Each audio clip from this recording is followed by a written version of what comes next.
¿Qué tienen en común un chamán de una tribu prehistórica y un joven con el pelo largo tocando guitarra en Woodstock en 1969? A primera vista nada, pero si lo miramos con más cuidado, los dos comparten algo, una misma actitud frente al mundo. La actitud de quien no encaja del todo con lo que la sociedad de su tiempo le exige.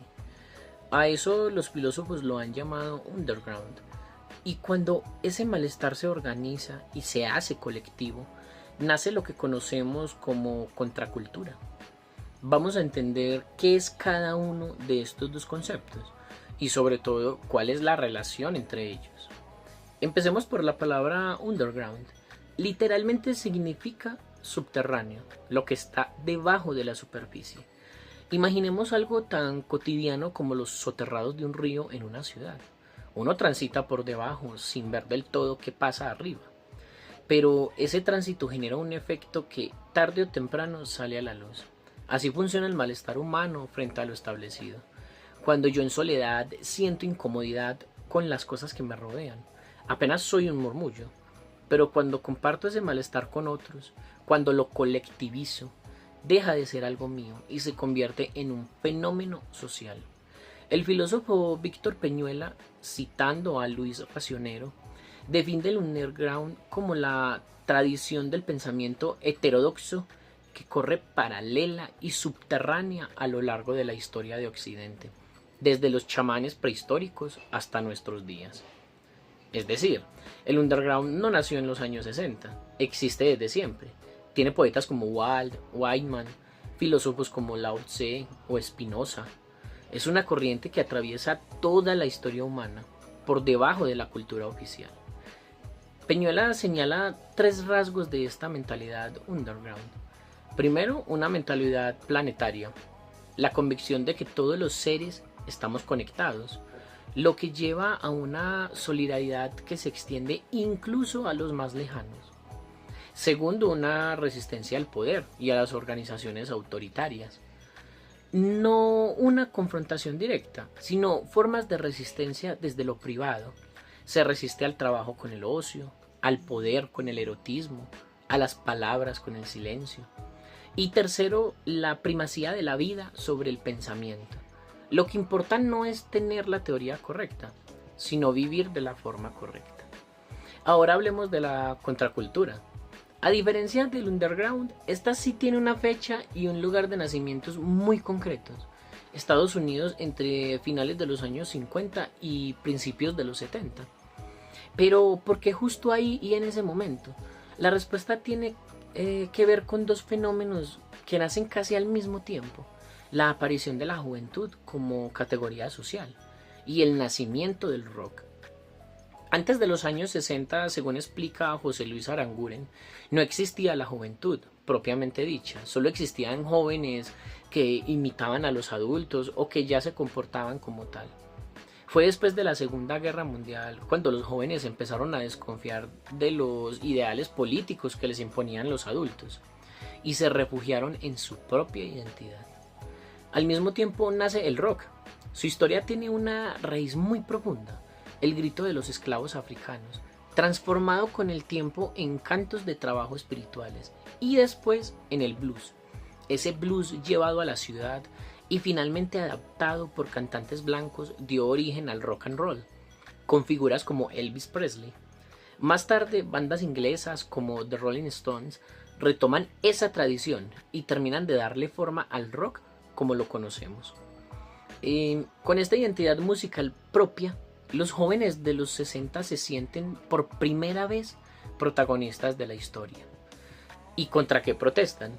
El filósofo Theodor Roszak, citado por Rafael Descaya, explica que la contracultura tiene dos movimientos. Primero, un rechazo a la tecnocracia, es decir, a un sistema donde el poder y las decisiones quedan en manos de, entre comillas, expertos, técnicos, dejando de lado el debate político real.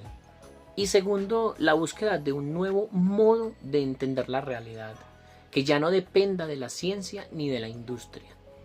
Esto se traduce en varios rasgos característicos: el uso del rock como forma de protesta, la búsqueda de nuevas formas de conocimiento, como las drogas o la filosofía oriental, y el llamado neoprimitivismo, ese deseo de volver a lo básico, al campo, a comunidades pequeñas, lejos del consumo de la ciudad.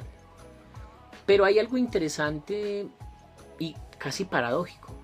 Descallar demuestra en su análisis que en el fondo la contracultura es profundamente individualista.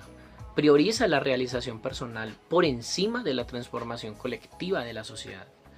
Y eso concluye en algo llamativo, que la contracultura en realidad no estuvo del todo contra la cultura tradicional norteamericana, sino que terminó reproduciendo sus mismos valores de individualismo y de derechos personales.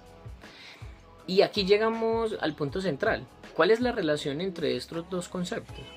Podemos pensarlo así. El underground es el género y la contracultura es una especie de ese género. El underground es una actitud constante a lo largo de toda la historia. La contracultura es su manifestación concreta, en un momento y un lugar específicos. Estados Unidos entre los años 60 y los años 70. Víctor Peñuela llega incluso a decir que quizás sea más importante hablar de underground que de la contracultura misma, porque es el individuo el que primero experimenta ese malestar en sociedad. Cuando ese malestar se comparte, cuando se colectiviza, es cuando se transforma en un fenómeno propiamente contracultural. La música es quizá el mejor ejemplo de este puente entre ambos conceptos. El rock nace de un malestar profundamente underground. El lamento de los esclavos africanos, transformado en gospel y en blues. Pero ese mismo lenguaje musical se convierte en fenómeno contracultural cuando la juventud blanca y de clase media de los años 60 lo adopta como bandera de su propia protesta contra el sistema. Podríamos resumir la relación entre música underground y contracultura en tres momentos. Primero, una provocación pasiva. Segundo, una resistencia pasiva. Y tercero, una revolución pasiva. El underground es el canal subterráneo por el que ese malestar se filtra hacia la superficie. Y la contracultura es lo que ocurre cuando esa superficie finalmente se agrieta. Ahora bien, ¿qué logró realmente la contracultura? Rafael Descallar hace un balance interesante. Por un lado, tuvo el mérito de visibilizar la dominación política de la tecnocracia, algo que los movimientos revolucionarios tradicionales solían pasar por alto. Pero por otro lado, no logró superar su propio individualismo, al priorizar siempre la liberación personal por encima de la transformación colectiva. Terminó siendo absorbida por el mismo sistema que decía combatir. Hoy muchas de sus banderas, la ropa informal, el yoga, la meditación, son perfectamente compatibles con la vida corporativa que antes rechazaba. Para cerrar, vale la pena preguntarnos, ¿sigue viva esta lógica hoy? Movimientos como el New Age, ciertos activismos digitales o culturas urbanas actuales son formas nuevas de esa misma corriente underground que atraviesa la historia desde los chamanes hasta Woodstock. Tal vez la contracultura de los 60 haya terminado, pero el underground, esa resistencia subterránea frente a lo establecido, probablemente nunca deje de fluir.